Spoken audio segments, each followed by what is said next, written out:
Bonjour à tous et merci de nous rejoindre pour ce débat d'ici l'Europe, un débat consacré aux tensions commerciales entre les États-Unis et l'Union européenne après la hausse des droits de douane décidée par Donald Trump début avril et puis hausse finalement suspendue pour 3 mois par le locataire de Washington à la stratégie si imprévisible, même si finalement, on va la voir, l'acier, l'aluminium et le secteur automobile européen continuent de faire les frais de droits de douane américains à hauteur de 25%. Alors s'ouvre désormais une période de négociation entre Américains et Européens pour s'accorder sur de futurs tarifs commerciaux. Donald Trump, qui a reçu la dirigeante italienne d'extrême droite Giorgia Meloni à la Maison-Blanche, se dit sûr à 100% qu'il trouvera un accord avec l'Europe. Les Américains souhaitent en réalité que Bruxelles supprime certaines barrières commerciales non tarifaires, autrement dit nos normes européennes, écologiques, sanitaires ou encore numériques qui s'imposent aux entreprises américaines sur notre sol. Et puis enfin, malgré cette suspension de la hausse des droits de douane pour l'Union européenne, la guerre commerciale est à son comble entre Washington et Pékin et l'Union européenne pourrait en faire les frais en voyant son marché inondé de produits chinois bon marché. Et pour en parler, 3 invités. Guillaume Clossat, à nos côtés, ancien Sherpa au Conseil européen, fondateur du groupe de réflexion européen Europa Nova, qui a publié son rapport Europe 2040. Demain, c'est aujourd'hui, j'imagine qu'on en parlera. Et puis en duplex, 2 eurodéputés français, Jean-Marc Germain, membre du groupe des socialistes et démocrates au Parlement européen et du PS en France, bien sûr. Marie-Pierre Védrenne également pour le groupe Renew Europe au centre de l'hémicycle et en France, membre du MoDem, le parti du Premier ministre François Bayrou. Alors Guillaume Clossat, cette suspension pendant 3 mois de la guerre commerciale que Donald Trump voulait initialement déclarer aux Européens, est-ce que c'est une opportunité ou finalement une période d'incertitude qui va fragiliser notre économie européenne? D'abord, ce n'est pas une surprise. Contre toute attente, dans la stratégie européenne, il y avait l'idée que les Américains allaient progressivement attaquer d'abord leur noyau dur, c'est-à-dire le Mexique, le Canada, et puis leurs premiers alliés, puis les Européens. Et qu'il y aurait des allers-retours, et qu'il fallait laisser d'abord les premiers attaquer, réagir, avant d'attendre un statu quo où on pourrait négocier. Et donc la situation dans laquelle on se trouve, cette pause de 90 jours, quelque part, en tout cas, des discussions que moi j'ai eues avec la Commission européenne depuis décembre, janvier, même avant l'élection, on s'attendait à ce que les choses se passent à peu près comme ça. Le sujet, c'est que c'est une guerre tarifaire, mais pas que. Et ce n'est pas seulement une affaire de normes, parce que les Américains aussi ont des normes. Ils ont des normes extraterritoriales qui sont extrêmement invasives, aussi extrêmement problématiques. Et si on peut en discuter, pourquoi pas? Mais il y a aussi une affaire se joue derrière cette guerre commerciale. C'est beaucoup plus que ça. C'est que c'est l'idée de prendre les Européens en étau, entre les Américains et les Chinois, et forcer les Européens à s'aligner sur les Américains. Et le délai de 90 jours, ce n'est pas non plus un délai aléatoire. Il n'a pas été choisi au hasard. Il englobe en fait le sommet de l'OTAN qui doit avoir lieu fin juin.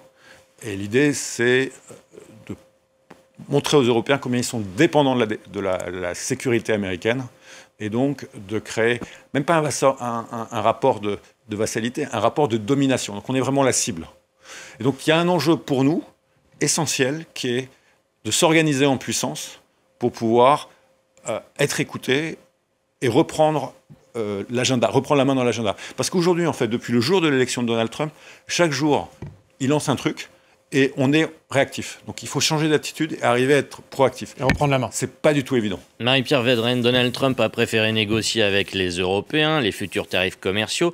Il a aussi félicité l'Europe, qui considère que l'Europe a eu une bonne réponse. Est-ce qu'il faut s'en féliciter ou au contraire se méfier, se dire qu'il y a quelque chose qui cloche quand Donald Trump félicite l'Union européenne?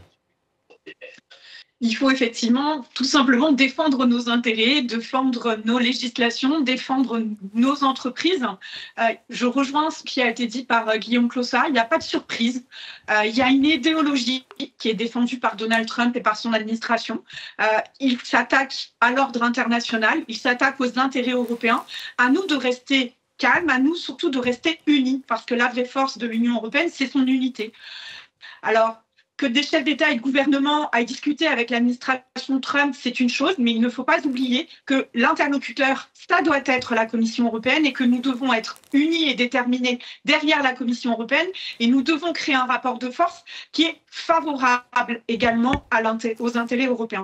Donc moi, je pense que nous devons aussi utiliser tout notre arsenal juridique que nous avons contribué à façonner dans le mandat précédent, taxer là aussi où ça peut faire mal, du côté des États-Unis, que ce soit du côté des services, utiliser l'instrument sur la coercition économique. On a un panel large, on doit être prêt à l'utiliser, à avoir une vraie volonté politique pour cela. Reste à savoir jusqu'où finalement peut aller cette riposte européenne et jusqu'où on veut aller. Je vais me tourner vers vous, Jean-Marc Germain. Une suspension de la guerre commerciale, ouf de soulagement pour les Européens, mais finalement, quand les droits de douane s'élèvent à 10%, qu'ils sont encore à 25% sur l'acier, sur l'aluminium, sur l'automobile, la Commission européenne, finalement, a-t-elle été plutôt naïve en suspendant elle aussi les mesures de rétorsion par les 27 juste avant ce revirement américain, d'après vous?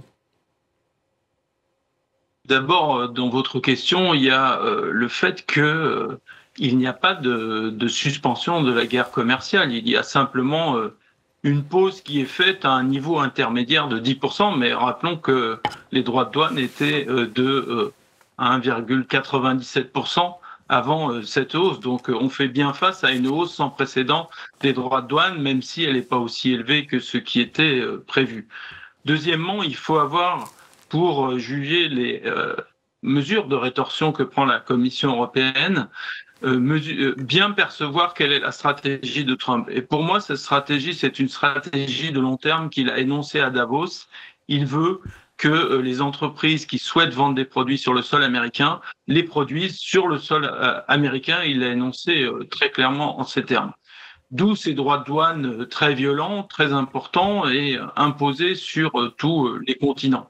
Ensuite, il a fait face à une réalité qui est que la hausse des droits de douane n'est pas sans conséquence non plus sur l'économie américaine. Peut-être que ça, c'est pas sa principale préoccupation, mais ce qui a dû le faire changer ou en tout cas temporiser, c'est le fait que les bourses sont effondrées. Et n'oublions pas que l'administration Trump, c'est une administration d'oligarques, 13 milliardaires qui sont dans son administration, dans son gouvernement, et ça a un impact très fort. Et donc, que l'Union européenne prenne son temps pour prendre les mesures adéquates, certes, mais la réponse doit être ferme. C'était d'ailleurs le premier mot d'Ursula von der Leyen. Les mesures qui sont prises doivent être adéquates pour minimiser les dommages sur l'économie européenne et sur les différents pays européens. Et puis surtout, j'imagine qu'on y reviendra, mais il faut se préparer à ce que cette nouvelle situation avec des barrières douanières bien plus élevées que par le passé dure, et donc que l'Europe soit davantage en maîtrise de sa propre production et donc augmenter et stimuler le Made in Europe. Guillaume Clossat, les négociations, ça y est, ont commencé entre Bruxelles et Washington. Est-ce que les Européens peuvent espérer, au terme de cette crise, finalement déboucher sur un accord de libre-échange transatlantique entre l'Union européenne et les États-Unis? La vérité, c'est qu'il y a eu des discussions sur un accord de libre-échange la dernière décennie, que beaucoup d'Européens étaient sceptiques, mais que le blocage a eu lieu parce que c'est les Américains qui n'en voulaient pas. Les Américains n'en voulaient pas parce que, dans leur compréhension des choses, l'Europe était la première puissance commerciale mondiale, industrielle, mais aussi à l'époque en matière de services, et que cet accord allait profiter massivement aux Européens. Et donc il a été bloqué, en fait, et on a vu les dynamiques dès 2013, parce que la population américaine, les dirigeants américains, on se rappelle à la fois que Donald Trump et Mme Clinton avaient dit qu'elle mettrait fin aux discussions, parce qu'ils considéraient que ce n'était pas favorable aux Américains. La réalité, c'est que c'est toujours pas favorable aux Américains. Et donc, oui, nous, on a intérêt à un accord de libre-échange. En fait, on a même intérêt à étendre nos accords de libre-échange parce qu'on reste la première puissance exportatrice mondiale et de loin, et que la moitié de la création de richesse dépend pour nous du libre-échange. Le temps d'assurer la transition vers une autonomie, ça va durer 1-2 décennies. Donc il y a beaucoup de choses pour lesquelles on en a absolument besoin. Alors le fait qu'on dope notre marché intérieur et qu'on ait une vraie stratégie de croissance, ce qui n'est pas le cas, on a un agenda de compétitivité, mais compétitivité ne veut pas dire croissance. Et les Européens ont besoin de croissance interne et d'augmenter leur potentiel de croissance. Et pour ça, il faut sans doute une relance, mais il faut aussi augmenter la population active. Alors on a grandi avec l'idée d'un marché qui permettait des rapports commerciaux qui adoucissaient les mœurs, un peu comme la musique ou la danse, mais pour danser, il faut être deux. La guerre commerciale, elle est suspendue, mais elle est là. Maroš Šefčovič, le commissaire européen au commerce, l'a clairement dit. Pour lui, l'Union devra faire des efforts importants. Marie-Pierre Védrenne et Jean-Marc Germain, l'Union européenne doit-elle faire des efforts, assouplir ses normes pour trouver un accord avec les États-Unis et finalement renier à ce principe de cette Europe qui protège, qu'on vote en permanence dans nos émissions. Marie-Pierre Védrenne. Assouplir ces normes, non. Assouplir ces normes, c'est pas notre objectif et c'est pas notre rôle. Par contre, il est certain que la politique commerciale est en fait la projection de nos normes intérieures.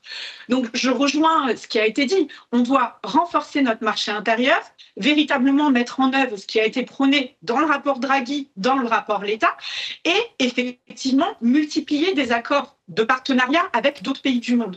Mais pour autant, ces accords de libre-échange tels qu'on doit les concevoir ne doivent pas abaisser nos normes. Ça doit être complété par d'autres législations, telles que la réforme des douanes, telles que d'autres enjeux. Mais multiplier, diversifier, en tout cas, nos sources d'approvisionnement pour les rendre plus sûres et plus durables, c'est un élément indispensable à mon sens. Jean-Marc Germain, un mot de Giorgia Meloni, la dirigeante italienne d'extrême droite qui a été reçue à la Maison-Blanche par Donald Trump. D'ailleurs, Donald Trump se dit sûr à 100%, je cite, qu'il y aura un accord avec l'Europe sur ses tarifs douaniers.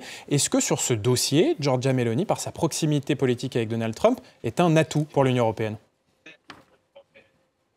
Je ne crois pas, d'ailleurs elle l'a dit elle-même, qu'elle n'était pas là au nom de l'Union européenne. En revanche, qu'elle ait des rapports diplomatiques avec Donald Trump, c'est tout à fait normal. Mais je crois que ce qu'il faut vraiment comprendre, puisque la question de base, effectivement, vous avez raison de le soulever, c'est est-ce que nous, dans cette période où on temporise, dans cette période où on cherche des solutions, qui sont multiples, est-ce qu'on doit, au fond, faire ce que souhaite sans doute Trump le plus, et avec lui ceux qui l'entourent, qui est renoncer à nos normes. Il faut bien entendre ce que ça veut dire concrètement, c'est ce qu'on est prêt à accepter le poulet lavé au chlore.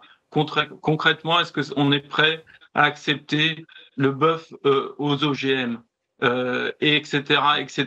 Et sur le numérique, qui est évidemment l'intérêt de son plus proche Elon Musk, est-ce qu'on est prêt à accepter que ces réseaux sociaux ne soient pas régulés et puissent, par exemple, influencer, changer des résultats d'élections ou propager la haine en ligne? La réponse, elle est claire quand on la pose comme ça, elle est non. Donc négocier autant qu'on le peut, mais vraiment, j'insiste là-dessus. En fait, le doux commerce, c'était l'expression de Montesquieu, le fait que d'échanger entre les uns et les autres ce qu'on sait le mieux faire, effectivement, aboutit à une baisse des prix, à une amélioration du bien-être des consommateurs, mais à terme, ça nous met dans une situation de dépendance absolue, et on le voit bien, le partenaire commercial peut nous faire beaucoup de mal, et donc ça repose sur un autre pilier qui est qu'il y ait des démocraties qui soient à la tête des continents avec lesquels on commerce. Et aujourd'hui, le fait que 70% des gouvernements soient dans des situations qu'on appelle de démocratie illibérale est devenu un problème pour le commerce international, parce que cette arme de bien-être se retourne comme une arme économique contre nous. C'est pour ça que j'insiste sur le fait qu'on doit de toute urgence d'abord protéger les entreprises qui seront concernées. Il doit y avoir un plan massif de l'Union européenne, comme ça a été le cas pour le Covid, pour qu'il n'y ait aucune perte d'emploi dans les secteurs qui soient concernés, et de toute urgence mettre en place à la fois un Buy European Act, c'est-à-dire favoriser, par exemple dans la commande publique, l'achat européen, et un soutien massif à nos entreprises. Malgré cette suspension des tarifs douaniers pour l'Union européenne, eh bien, la guerre commerciale est à son comble entre Washington et Pékin. Et est-ce que l'Union européenne, Guillaume Clossat, doit s'en inquiéter économiquement? Est-ce que ça va retomber sur nous, cette guerre? Bien sûr que ça peut retomber sur nous, dans la mesure où on a besoin à la fois du marché américain et du marché chinois. Et il ne faut pas du tout qu'on soit amené à choisir entre l'un ou l'autre des marchés. La stratégie des Américains, c'est nous obliger à choisir pour le marché américain en disant, vous comprenez, on vous apporte la sécurité, et donc vous ne pouvez pas avoir le beurre et l'argent du beurre, c'est-à-dire l'accès au marché chinois et la sécurité. D'où cette deadline. Les Américains veulent nous intégrer dans cette guerre contre la Chine. Mais complètement. Et cette guerre tarifaire est aussi un instrument dans cette perspective. Et c'est pas caché, hein, il suffit de discuter avec les responsables de la fondation Heritage qui conseillent Donald Trump. C'est l'objectif stratégique de faire que les Européens se rallient, ou acceptent finalement d'être sous la domination américaine et fassent bloc avec eux contre la Chine. Et ce n'est pas du tout notre intérêt, ce n'est pas notre vision du monde. On est pour un monde multipolaire, on n'est pas pour un monde complètement déséquilibré. Et qui plus est, il est hors de question pour nous de nous mettre sous la domination d'une démocratie presque illibérale. Parce que c'est en train de se passer aux États-Unis. Et l'autre risque, évidemment, c'est la menace que brandissent indirectement les Américains. C'est-à-dire, mais bon, s'il n'y a pas d'accord, vous allez être submergé de produits chinois. Il y a une alternative, parce que c'est de discuter avec les Chinois sur, et on l'a déjà fait dans le passé, sur un package quantité, qualité de produits qui sont acceptés en Europe. Mais il nous faut une grande discussion à l'échelle globale, et je pense qu'il faut créer un rapport de force, un rapport de puissance qui nous permette de discuter avec les Américains, parce qu'aujourd'hui on n'est pas audible. Alors, ce qui est bien, c'est que c'est un sujet qui est mouvant. On aura l'occasion d'en débattre et d'en redébattre. Merci à vous trois. Merci Alexandre. Merci à vous trois d'avoir participé à cette émission. Merci à vous qui nous avez suivis dans ce débat qui agitera encore l'avenir de l'Union européenne. Merci de votre fidélité et à bientôt. Restez avec nous pour d'autres informations.